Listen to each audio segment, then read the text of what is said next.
The following program is being brought to you on the Seventh Wave Network. For more information about our network and to check our additional show hosts and topics of interest, please visit seventhwavenetwork.com. The Voice America Talk Radio Network is the worldwide leader in live Internet talk radio. Visit voiceamerica.com. The views and ideas expressed on the following program are strictly those of the host or guests and do not necessarily reflect the views and ideas held by the Voice America Talk Radio Network, its staff, and management.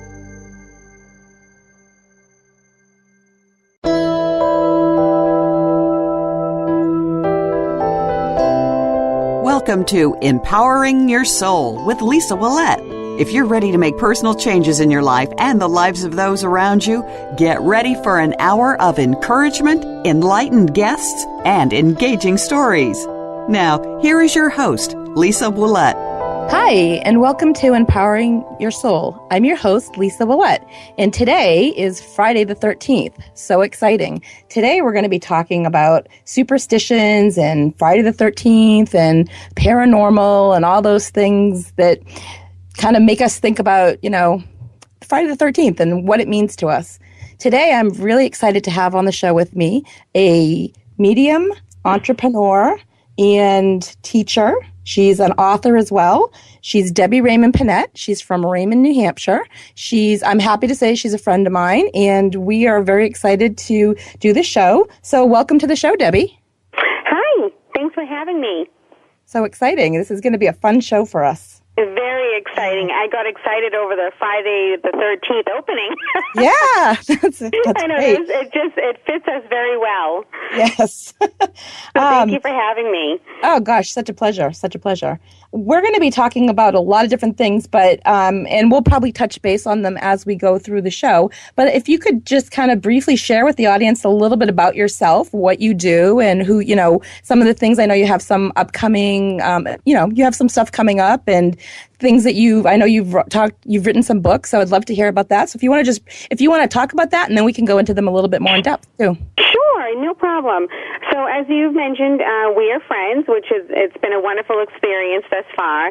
I'm a medium, and that's a person who talks to people who passed away, and we're also open to past, present, and future things as well. That even includes past lives, that includes future lives, and present lives. I work on a lot of criminal investigations, and I also do private and group readings, but a lot of it is based on really just helping other people to connect with those who are passed or crossed over. And, Lisa, these are things that we even say ourselves that we don't quite understand. So it's still a learning experience for myself, and we just go with the flow of things of however the information is coming through is basically how it's delivered. And come to find out, it works. So it's been something that's been challenging but also very rewarding for me in many areas of my life. So I'm very grateful to do the work that I do. As far as being an author, I have 5 books out. The latest 2 have been really getting me out of my shell, so to speak. I had met someone as a client who pushed me to write about being a medium and to go into territory that was a little bit unknown to me and almost fearful. I don't have a lot of fear, and that I had fear about was taking that protective shell off and letting everyone know what it is I do for work. And they received awards in London and New York and Los Angeles and Boston, all on separate occasions, and that has also been eye-opening to me as well, to see that the public has liked it and has accepted what it is that we've been trying to do, and that show people that there's more to just the living here that's on this earth, but there's more than that beyond it. Oh, absolutely. So we do those things as well. I've enjoyed both of those books, and I'm going to ask you a little bit later we're going to talk in depth a little bit about those as well. I want people to know some particulars about those, so great. Thank you. Yeah. And you also have something else coming up, right? Yeah, so the projects, and it was funny, I just realized I had said the word unknown. I know, I was trying not to laugh. pilot that we're working on, which is entitled The Unknown, and it is close to a paranormal ghost hunting kind of TV show, but the difference is we're adding a reality spin to it. So the cast is smaller. We're bringing a more realistic approach in terms of what we do in our normal everyday lives, and also, having the investigations, but it's not just considered investigations. It's helping homeowners and helping people who are dealing with things that they just can't quite explain. So that's where we are coming in. And when I say we, it's because we do have a small cast that we do have that's associated with it. And now we're able to talk about it because it's starting to just come into fruition, and we got the title, and I just nailed a filmmaker this morning in a business meeting, so that was exciting. We have someone on our side who's actually done this kind of thing before, and I was able to just contract him into helping us produce the show. So yeah, we have quite a few things lined up. Oh, well, I just love the title, too, The Unknown. It just leaves so much to the imagination, too. Thank you. Yeah. So, I'm not sure. There's so many things that I want to talk about today. Let's just talk about the show a little bit, because The Unknown. So that particular series, I know I can share with. Can I share with the? Absolutely. Okay. So originally, I had applied to be. I interviewed to be a paranormal investigator on the show, and it was something that I was a little hesitant about, but I kind of wanted to try it. Yes. And it turned out to be that my guides were basically telling me, that probably wasn't going to fly for me. I'm a psychic medium as well. I know you're a medium, you're a psychic medium as well. But we basically work on two different sides of the spectrum. You like to connect with deceased and the people on the other side, and I really like to connect up with the angelic realm. I'm so much more connected. That's correct, yes. Yeah. So for me, being on the show was really exciting, and I wanted to do it. But I think to put me personally, in situations where I didn't know if I would be able to to overcome that fear of things. And I'm such more connected to a different energy, a different, the angels in the angelic realm. So I decided to take another route, and I believe I'm going to be part of the show, but in a different capacity. Is that correct? Yes, that's correct. And can I explain it a little bit? Sure. Absolutely. Sure. So, and because of our friendship and the history that we have, and I've gotten to know you as a person, I had asked you to come in and do a little bit of the editing and the processing of what we're doing because of your honest approach and your willingness to want to be a part of it in some way, and the positive approach you're going to bring to it. And the honesty is the most important part, because I want someone who's going to be able to view the work that we're doing and give an opinion on it, an honest opinion. And then the second half of it is you do work with the angelic realm, which is a huge plus on our side, because there are like you said, we work on different sides of the spectrum, absolutely. Yep. And there are times when we're going to need you, to help explain something, or and your expertise in your line of work, your opinions matter about what it is that we're doing, and maybe what needs to be done, or what needs to be added, or things like that to the work that we are providing. So I trust you that much to know that the information you provide is the right information we should be using for this type of show. Well, I'm excited about it. So now for you is what exactly you're going to be the medium on the show, and I don't know, you probably can't share too much about it, but can you share what your role is going to be? Yeah, just like you said in the beginning, the title of The Unknown is exactly what it is. We see a lot of the paranormal TV shows going into prisons and going into these sanitariums and asylums. We're not doing that. We're taking it to a different approach to where everyday people who live in small towns, who just need someone to explain to them what it is going on in their house, when basically 80% of the time it's probably their family members just trying to get their attention from the other side. What I do is trying to get them to understand if it is a family member, and if it's not someone who should be there, we help dismiss those people or help them move on to somewhere else, so they stop bothering the families or people who are living in the dwelling. So we do something a little bit different, but but we're adding that realistic approach where you see our everyday lives and know that we are these normal people living in small towns, running errands every day, raising kids, spending time with grandkids. That's what the show is about. And that's what my position will be, is, showing a little bit of time with clients, but not a lot. I believe in confidentiality, but most of it is just showcasing that even you yourself as a psychic medium, you are a normal woman who has breakfast with her friends. Exactly. That's what we're trying to get across the message when we develop the show. Yeah, and some of our breakfasts, boy, those are fun. We have people from tables during our conversations talking about mediumship and paranormal. We have people's heads turning in the restaurants, don't we? All the time. That's what we should record. We should record those conversations. Exactly. And sure everyone's faces drop to the floor because they don't know what we're talking about. Yes. Yeah, definitely amusing. You were just talking about, the normalcy of it. So, I know that my daughter, when she was young, had some sort of ability, and she's not going in that route at this point, and I'm assuming that maybe my grandkids will as well. I know you have 2 children. Do your children have that ability as well, right? They do, and I know we'll touch base in the books later, but I explained this a little bit about the children. I've had the ability since I was 2 years old, and my children, my daughter Chelsea, she but really came out of her shell when she was 2 as well. And my son Christian showed that he had the instinct around 4 years old. And both of them, because we raised them in a household where it's okay to talk about this, have developed strong instincts and securities about being mediums themselves at such young ages of 13 and 11.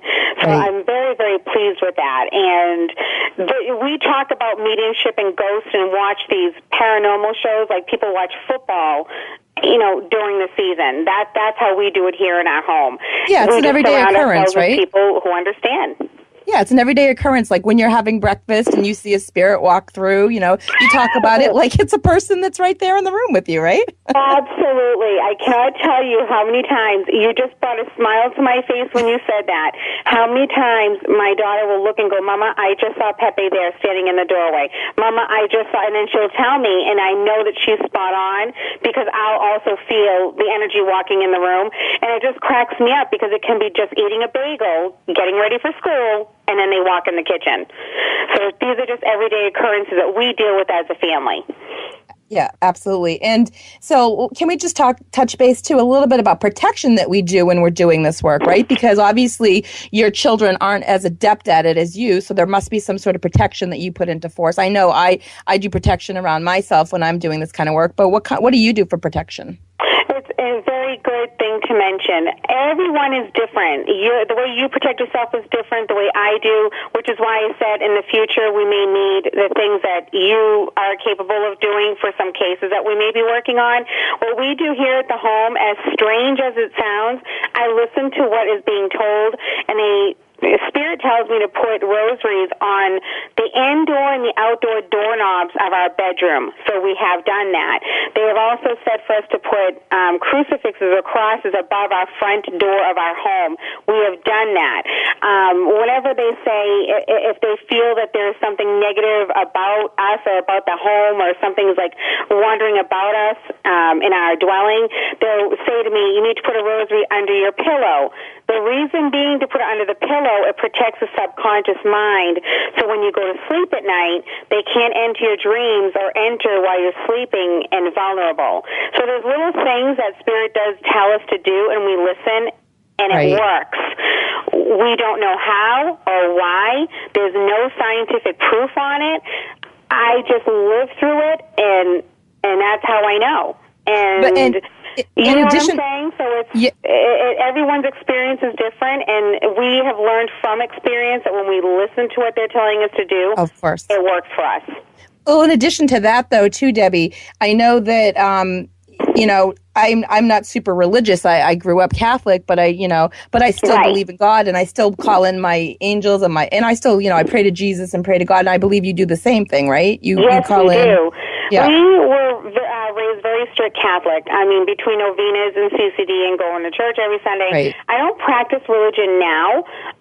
If they tell me something about a rosary, I use it. I believe it's because I was raised Catholic. But we also use, meditations, and we use visual thought processes of putting bubbles around us. Prayers have helped me if I ever felt that I was being pushed up against a wall from someone, where I've used certain Catholic prayers that have helped me out of these little sticky situations. But they've worked. So, everyone is different. I just use what is being told to myself. And there are some things sometimes that some people may say, oh, that's a crock. But that's because they haven't had an experience with it. Once you have an experience with something and you use what your intuition is telling you to do and it works, why not use it again? So I've always used the same mechanisms for years because it has worked for me. It might not necessarily work for every other person, but this works for me. And that goes in terms of waking up the subconscious in the morning, planning out the day, getting ready for clients, protecting our home. Sage is an example. We all, a lot of us sage our homes. We sage our vehicles. We sage, which is like the burning incense. And there's different forms of it. Well, I happen to do that once a month. Why? Because we have so much energy in the house, we have to do it. Yeah, I sage my house once a week. For centuries. Yep, sage is great, and you can buy a sage spray too. You don't actually have to go and burn the sage and do it that way. There's many different ways to sage too, if you're concerned about the smell or something like that. But yeah, lots of protection, lots of different ways to take care of yourself. I think we're going to, we have so much to talk about, and I want to make sure that we're going to take a commercial break really quickly. We're going to stop here for a moment and take a commercial break, and then we're going to come back in just a quick moment, and we'll be talking about the actual superstitions themselves and Friday the 13th superstitions and other superstitions people have. And I had asked for people to write in, and I got an email from Deborah from North Carolina. So we're going to address her email right after that. So we'll be back after this commercial break.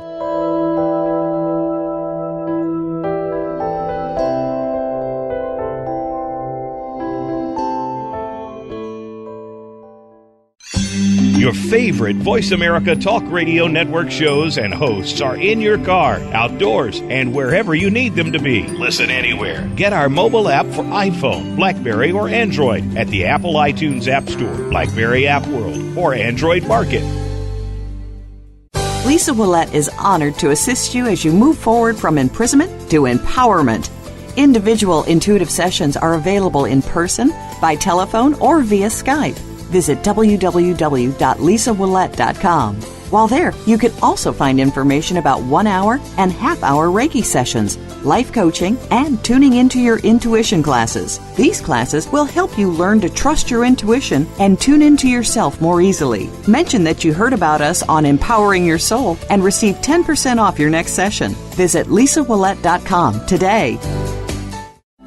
These days, everyone is looking for information on staying young, healthy, and fit. The Voice America Health and Wellness Network is here to help you on your quest to better health and a better you. We talk about everything from diet, fitness, and aging to substance abuse, personal growth, mental health, and much more. Learn from our experts who cover health and wellness from traditional and holistic perspectives. Tune in to the Voice America Health and Wellness Network. Healthy living starts here.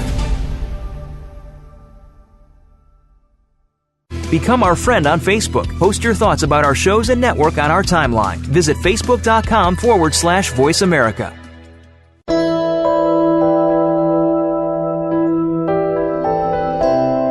You are listening to Empowering Your Soul. To reach Lisa Ouellet, you may send an email to lisaouellet@comcast.net. That's lisaouellet@comcast.net. Now, back to Empowering Your Soul. And welcome back to Empowering Your Soul. I'm your host, Lisa Ouellet, if you're just tuning in. Today is Friday the 13th, and we have today with us as a special guest, Debbie Raymond Pinet. She's an author, a medium, and an entrepreneur. And earlier in the show, we were talking about some of the things that she has going on. We talked about her new TV show, the reality show that she's got. We're going to actually talk a little bit more in the last segment about some of her books. But right now, I wanted to touch base on Friday the 13th and the Superstitions. I did a little bit of research about Friday the 13th, and this is what I came up with. And Debbie and I are going to kind of go back and forth. We're going to talk about different things that we can share different beliefs about this.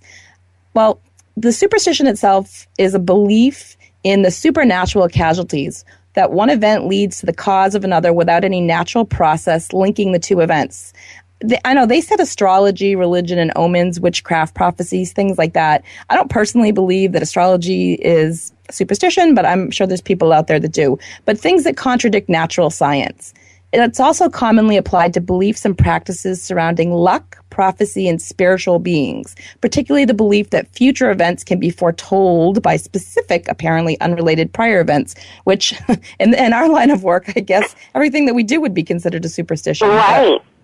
Right. So there's a thin line of distinction between the concept of superstition and religion. What's fully accepted as genuine religious statements may be seen as poor superstition by those who don't share the same faith. So since there's no generally agreed upon proper or accepted religious standards among people or different cultural backgrounds, well, the very notion of what's a superstitious behavior is basically relative to local culture. I guess it's all, what you consider superstition is pretty much up to your own belief system. So, right, and I think that also has to do with the way you were brought up. It's right. What they were just saying with family and culture. So according to the folklorists, there is no written evidence for Friday the 13th superstition before the 19th century. The earliest known documented reference in English occurs in Henry Sutherland Edwards' 1869 biography of Gioacchino Rossini, who died on Friday the 13th. He regarded Fridays as an unlucky day and 13 as an unlucky number. So it's quite interesting that on Friday the 13th he passed away. Wow. That was a bad day for him. I know. Well, that kind of goes hand in hand with one theory that states that it's a modern amalgamation of two older superstitions, that 13 is an unlucky number and that Friday's an unlucky day. Friday's been considered an unlucky day at least since the 14th century when the Canterbury Tales. So that goes back quite a ways. Yep. It's true, and there's also a superstition thought by some to derive from the Last Supper or Norse, how can I say that, Norse myth. I tried to say that twice, that having 13 people seated at a table results in the death of one of the diners. Oh, God. I'm not having a dinner party with 13. That's interesting. Yeah, it is. Another fact that I learned was that in numerology, the number 12 is considered the number of divine organizational arrangement or chronological completeness, as reflected in the 12 months of the year, the 12 hours of the clock day, the 12 deities of Olympus, 12 tribes of Israel, 12 apostles of Jesus. You get the 12 signs of the zodiac. I mean, this goes on and on and on. There's more and more. Wherever the number 13, whereas the number 13 was considered irregular, transgressing this completedness. So 12 is unlucky, but 13 is maybe, I don't know. Oh, no, I'm sorry. 12 is good, but 13 is unlucky. That's right, and it amazes me. Every time you said the number 12, I never realized that until you just mentioned it. I hadn't either until I read it. Superstition are really found before the 20th century when it became extremely common.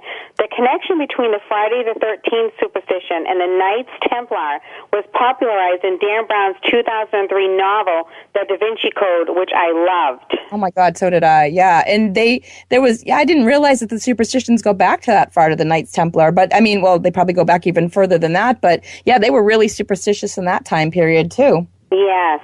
Well, something else that I found out, too, that I thought was interesting, according to, this is kind of funny, according to Stress Management Center and Phobia Institute in Asheville, North Carolina, an estimated 17 to 21 million people in the U.S. are affected by fear of this particular day, making it the most feared day and date in history. Some people are even so paralyzed by fear of this day that they avoid their normal routines.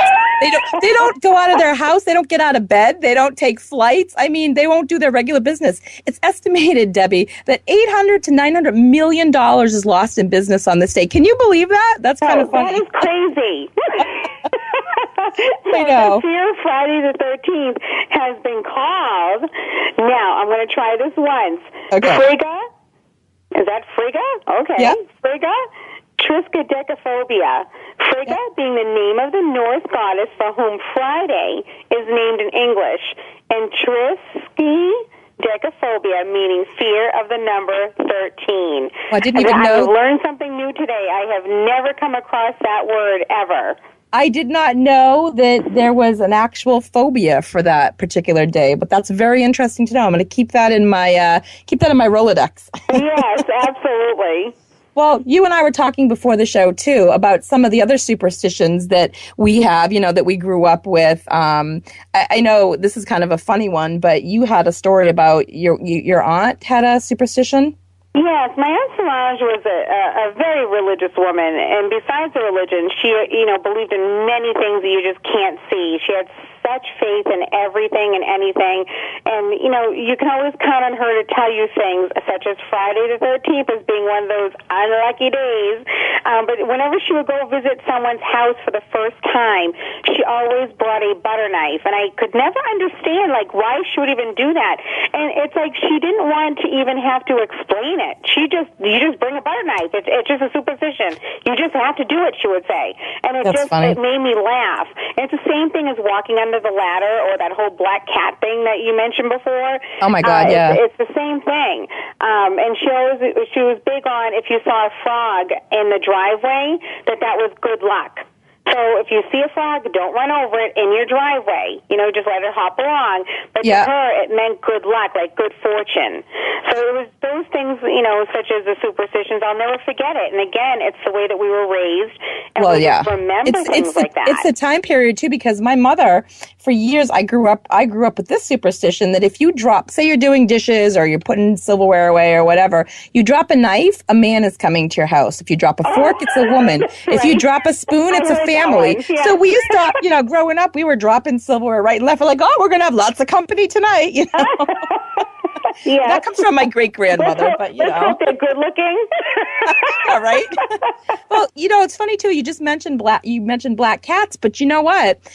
What I found out is that even though it's a superstition, black cats are the most adopted animal because of that. People are actually afraid to have black cats. So like in the shelters, it's like the cat that stays the longest there because people are afraid to take them home, which is kind of sad. But which is sad, right? Because they're just, it's a superstition. It's not necessarily real. Their life is being jeopardized, or they don't have a home just because of what they look like.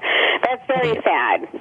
What about when you were a kid? Did you ever do this when you walking down the street? You couldn't step on any cracks on the sidewalk, or did you jump over the cracks? We used to do that. I grew up in Lawrence, Mass, so whenever we'd walk around, there would always be sidewalks and cracks and things like that. And you'd always do the telltale little poem or something, or don't step on the crack, you'll break your mother's back, kind of thing. Right. And of course, I remember that, but I always knew that was humbug because I for some reason, my mind was always a little bit more developed to where that was just a nonsense thing. I knew I wouldn't break my mother's back if I stepped on the crack.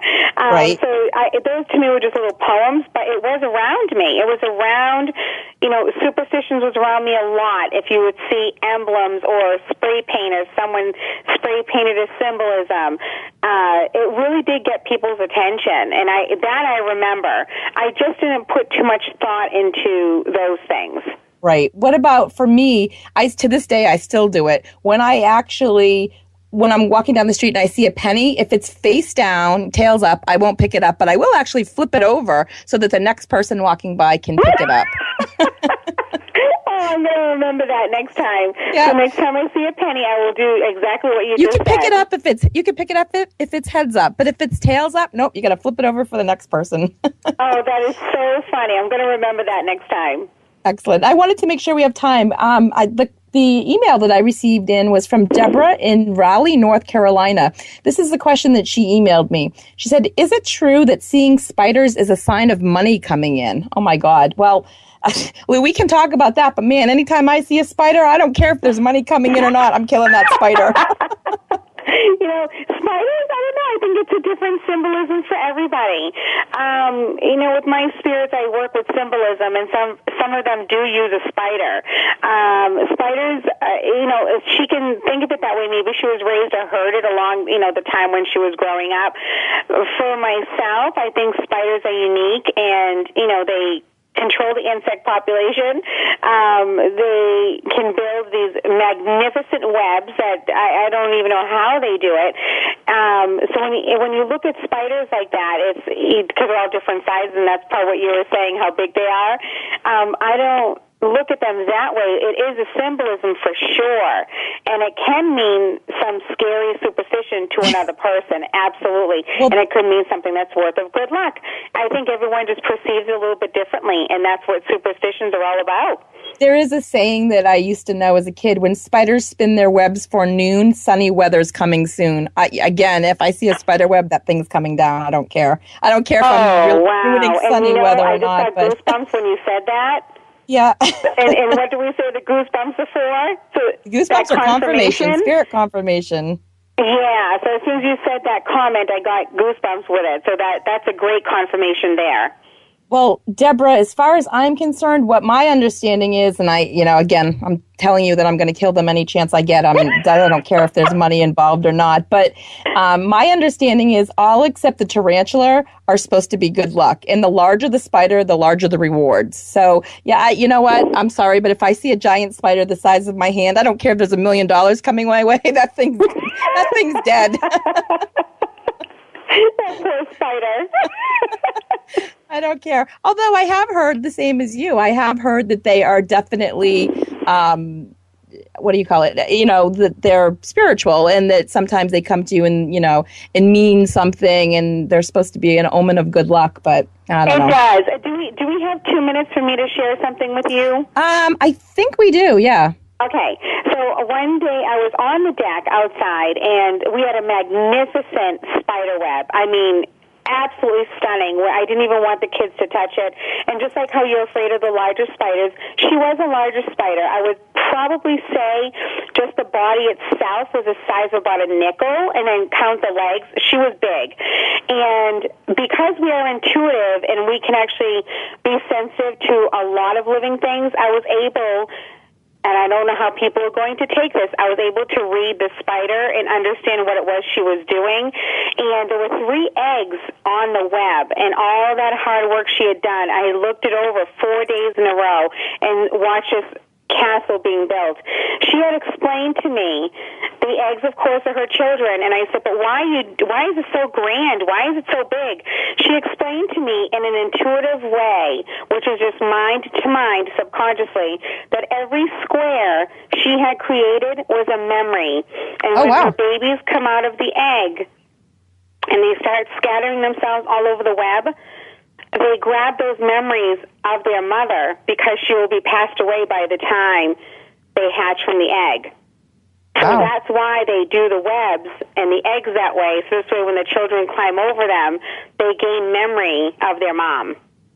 And I have never taken down a spider web, if it was not in my house, ever again after she had shared that with me. You're gonna make me want to rethink it. I'm not sure I'll be able to do it, but so sorry. It was just a magnificent thing that happened to me on one summer day, and I'll never forget it. So we don't ask people to believe in the things that I'm telling you. I'm just saying that was an experience I had, and it changed my life. I will never forget it. No, I that makes sense. I mean, that's understandable, especially when you're communicating, with the being. So exactly. I think we have a couple more minutes before break. I'm getting the notification that we're going to be going in a couple minutes. But some of the, I wanted to touch base too, and I don't know if you've ever had this happen to you, Debbie, but breaking a mirror. I know that when I was a kid, that was really, I know I broke mirrors as a kid, growing up. And for the longest time, I really believed that they were actually bad luck. I'm past the point of 7 years bad luck now. I'm past the point of believing that. I haven't broke one in a long time. But did that ever happen to you? It did. I can remember being, I would say around the age of 13, 14 years old, where I never liked looking into cracked mirrors. Number one, it gives us a whole different look at ourselves, but I always assumed or thought it was bad luck for me. So I'd always try to look into a mirror that wasn't cracked. And when we were younger, we didn't, living was difficult. We're a little bit lower than middle class, so sometimes we would have the occasional cracked mirror. And I remember never liking to look in them because I thought it was bad luck. So I do remember that. Well, I don't know that we're going to have time to finish this conversation, but my God, have you ever looked in a mirror, and just stared at your eyes in a mirror? I mean, talking about paranormal and kind of, I don't know what people out there, if you've ever tried this or not, but if you stare at your eyeballs in a mirror and, you're looking straight with a little bit of a light behind you, you kind of see a lot. There's your face changes, your eyes stay the same, but you can kind of see, you let your eyes go blurry. Did you ever do that? Yes, and that's actually, it's like there's a certain name called for that, and I'm trying to think of what it was as you were speaking. But it's actually, Debbie, let me just interrupt you with that just for 1 second. Debbie? And the mirror is also, this is Debbie? What I say this is what I've known for, can sometimes bring different worlds into our world, and you can see things sometimes in mirrors. But when you look away... Debbie, can I interrupt you for just 1 quick second? Of course. I'm sorry. We just have to take a commercial break right now. We're going to finish talking about that right as we come back. So stay tuned for the next segment of our show. We're going to finish this conversation. And I apologize. We have to take a quick commercial break, but we'll be back real quick.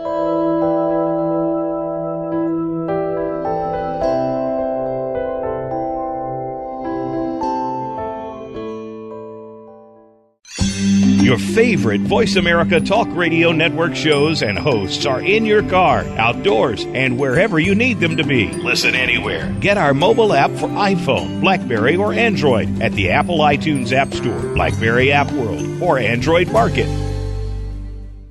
Lisa Ouellet is honored to assist you as you move forward from imprisonment to empowerment.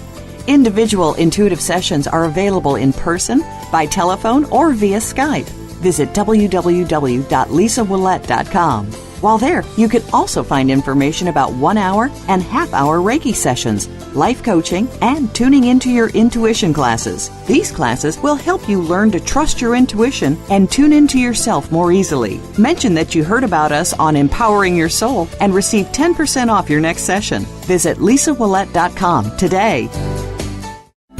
These days, everyone is looking for information on staying young, healthy, and fit. The Voice America Health and Wellness Network is here to help you on your quest to better health and a better you. We talk about everything from diet, fitness, and aging to substance abuse, personal growth, mental health, and much more. Learn from our experts who cover health and wellness from traditional and holistic perspectives. Tune in to the Voice America Health and Wellness Network. Healthy living starts here.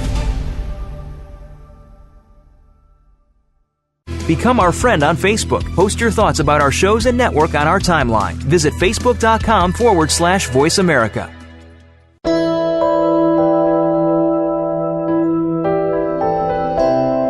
You are listening to Empowering Your Soul. To reach Lisa Ouellet, you may send an email to lisaouellet@comcast.net. That's lisaouellet@comcast.net. Now, back to Empowering Your Soul. Okay, thank you for returning back to Empowering Your Soul. Today it's Friday the 13th, and we're talking about Superstitions, Friday the 13th. We had to interrupt for a commercial break, and Debbie was just sharing with us a story. I'm going to have her finish that story, and then we're going to talk a little bit more about today. Well, and I wanted to make a point too. I wanted to tell people that there's only one Friday the 13th in the year 2014. So this is actually only Friday the 13th that we're going to have here. And we're going to talk a little bit about, well, let's just come back. So Debbie, come on back. Thank you for sure. Hi. Okay. Yeah. So can you finish what you were saying? Sure. You know, you had mentioned if you ever stood in front of a mirror and just stared at your eyes, and it basically gives us that kind of meditative feeling and a floating feeling almost. Yes, absolutely. And a lot of times as well, if someone, and we'll say spirit or a ghost or an apparition, a lot of times they'll show up in mirrors. And when you turn around, because it startles you and you realize they're not there, but you turn around and you see the mirror again and they're in the mirror, you have to look at the mirror almost as another world or another realm or a vortex is where they come in and out. It's like a doorway. That's happened to me many, many times, and I'm sure listeners or people who listen to the show, they may have had the same experience. And it's hard to explain it, but if you don't have the experience, it's weird that mirrors can actually project things that are not on the opposite side of the wall. It's amazing. Right. Well, I'm going to look at mirrors in a totally different way now. And avoid them at all costs. So we have, in our last segment of the show, I want to make sure we have time to talk about this. And thank you, Deborah, by the way, from Raleigh, North Carolina, for listening in. I hope you continue to be a longtime listener. We're going to talk about some of the books that you wrote. I know that you co-authored these, but you channeled these books, The Growth of Truth and Intentional Spirits, right? Yes. And they're available on, Kindle, Nook, Amazon, and Barnes & Noble? That's correct. Okay, and you can buy them in any of those places, right? And I want to make sure, if people needed to reach you or wanted to know more about the books or your show or just have a session with you, where would they reach you? They can reach me at Deb, D-E-B, Pinet, P-I-N as in nut, E-T, at Comcast.net. I work through email basis only. Okay. It's a lot... it just clarifies the rules and guidelines and costs much efficiently and quicker than I can return anything by a phone call. So I just strictly do that by email. Thank you for asking. Perfect. No problem. So I've read both of your books, and they were fascinating to me. I mean, we only have a 15 or 16 minute segment here, and I don't know that we'll even have time to touch base on everything I wanted to, but The Growth of Truth, in that book, and we'll just touch base on this really briefly. I know that in that book that you were physically attacked. You wrote about that. So spirits can physically attack us. Is it something that you can just briefly, share? Sure. I know. It's very, very fascinating. It is fascinating, even though it's disgusting and scary at the same time. But there's many stories of people saying they felt like they were trapped in their bed, or they feel like they can't move, or they feel like they couldn't breathe. These are all really negative entities that are kind of entering and wanting to harm us for their own sole purposes. And sometimes they can do something called jumping in, which is actually jumping into another person's physical body to have a physical experience. Some people can call it possession. I don't call it possession. I call it jumping in. And, in order to harm someone else. We have seen many times on news stories and magazines and newspapers people saying, so-and-so made me do it. And usually it's a bad person they're mentioning. And if that person's passed away, and they live in the spirit realm, how could they harm another person? Or how many times we hear someone say, well, they told me to do it, so I did it. And they don't exist. And it's very hard for people to understand. Well, I witnessed that firsthand where I was physically abused, very much so, from someone that I had trusted, but I knew that it wasn't that person who actually did it. It was an entity that had entered that person who had harmed me. So I know it for a fact, and nothing will change my mind about it. I've had several surgeries to repair damage that has been done to my face. If you looked at pictures from years ago to now, you can see a little bit of a difference between my eyes and my nose, things like that. And it was the wording that was used. It was the way that he sounded that I knew wasn't him. Right. And that's when I told you, just based on confidentiality, I never wanted to mention who the person was. No, we won't even talk about it. I never give a name. And, because it's not that I forgave, I just understood where it was coming from. Right. That's a perfect statement. Yeah, no, and we won't go into it a little bit more. Oh, yeah, but that just you. goes into using your protection, and sometimes there are people that want to harm us. But I know you dealt with that, and you moved on and you moved past that, and you've since then written a new book, Intentional Spirits. Now that's about you channeled some people on the Titanic now, and I understand it's 101 anniversary of the sinking of the Titanic this year. It was, and you know what? These books come out of the blue. It's not something that you sit there and you go, oh, I'm going to write about this today. That's not how it happened. I'm a person who very much listens to what Spirit tells me to do, and when they tell you need to write this book, you go and write it. And anyone who will purchase the book or who gets a chance to read it will see that a lot of the stories that are based in there is from, obviously the people who perished on the ship. But what has happened is we share the stories of before they went on the ship, during they went on the ship, and after the ship had prevailed into the dark sea. So that's where we did something a little bit different. We actually let them speak, which is why in parentheses it says voices from the Titanic, because obviously they're passed away, and we recorded what they have said to us. And these are things that have never been recorded in newspaper before, or that, how can anyone else ever have a story such as what we shared unless you channel them? It was fascinating. It was a fascinating read. I'm going to quote you in some. I'm going to quote you in some of the things that you said about the book. But I have to share that while I was reading the last book, I read it on my Nook. Spirit kept jumping pages. Like I would try to start when I first tried to start the book, it would bring me to like the 5th chapter. Didn't want me to start on page 1, and no matter how many times I kept going back to the beginning, it wanted me to start in the middle. It was pretty funny. I had such a hard time starting it from the very, very beginning. Yes, and and just like when you said about 20 minutes ago that it was co-authored, and it was with Bonnie Maroth, and she did a fascinating, wonderful job. I could not have done it without her. And of course, I do the channeling part, and what it is I would hand over my work to her, and then she would handle the rest.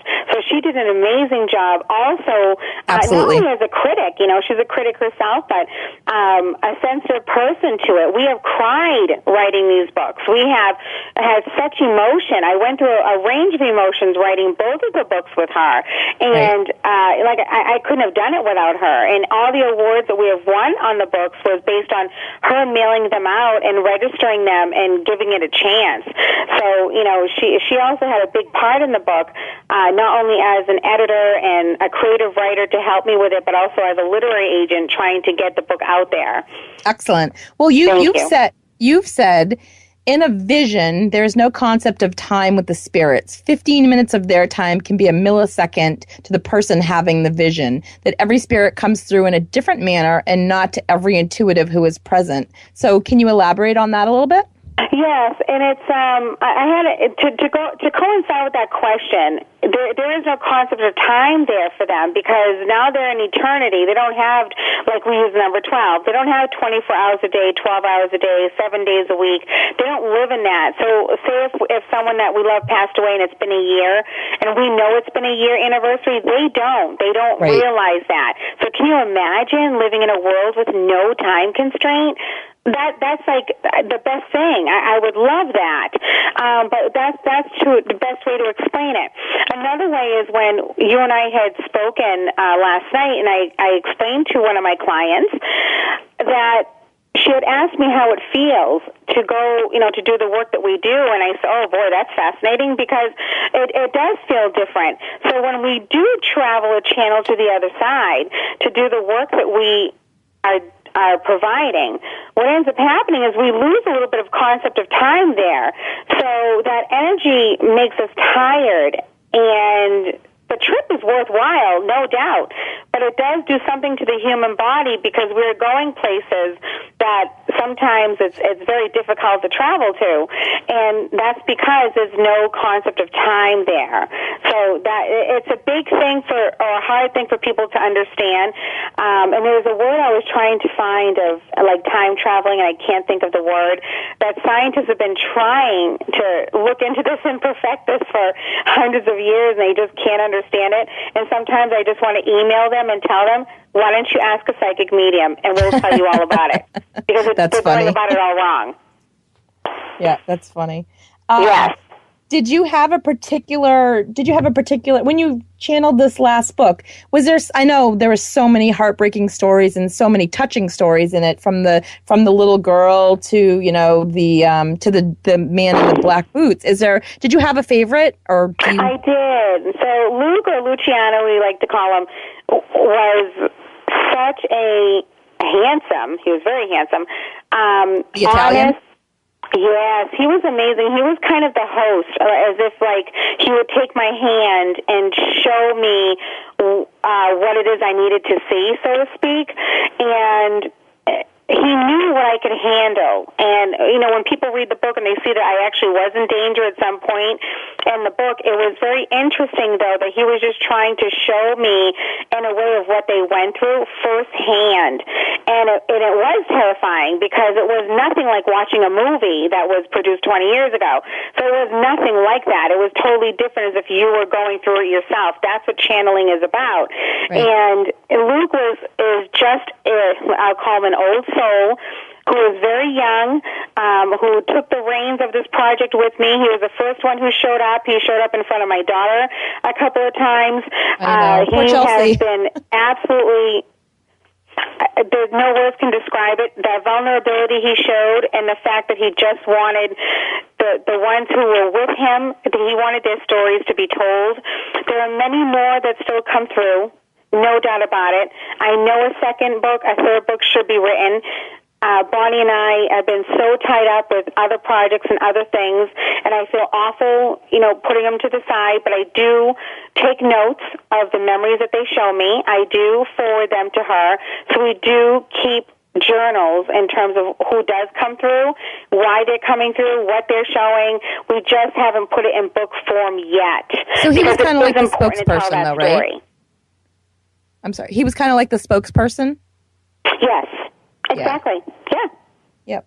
That's nice. He had a nice energy. You really felt the connection to him. You guys did a good job describing everything. So I'll be looking forward to books 2 and 3 on that. So thank you. Yeah.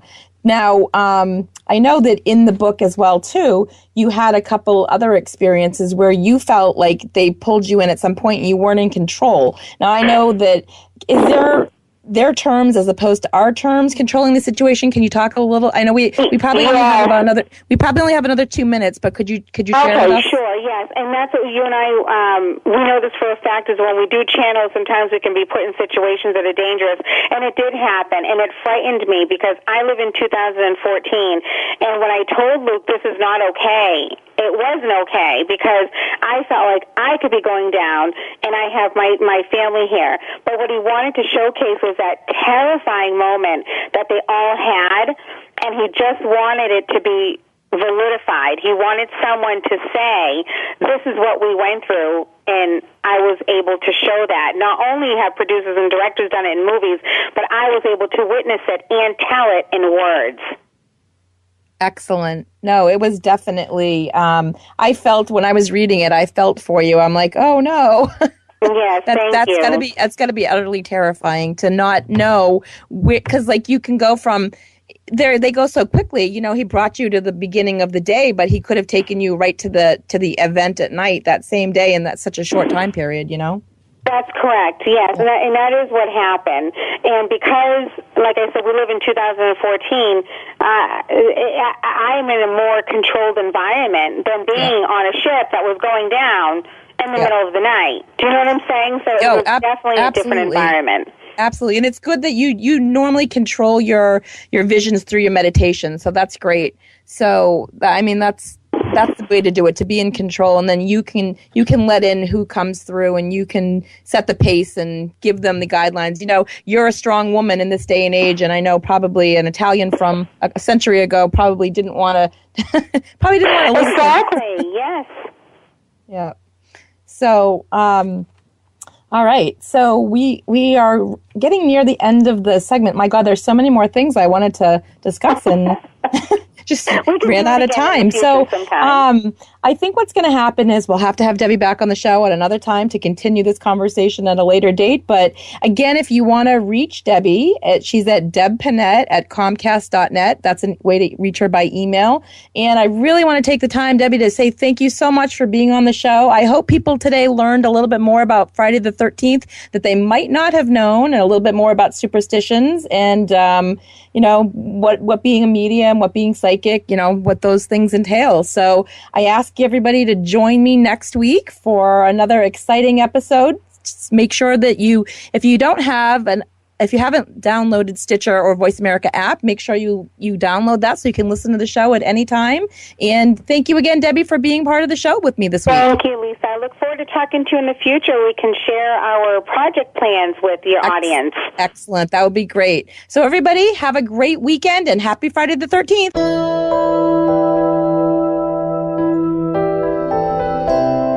Thank you for listening to Empowering Your Soul.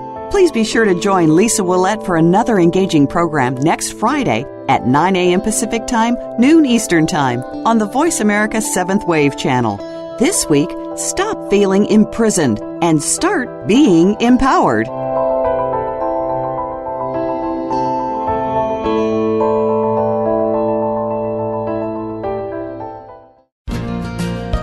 Thanks again for listening to the preceding program, brought to you on the 7th Wave Network.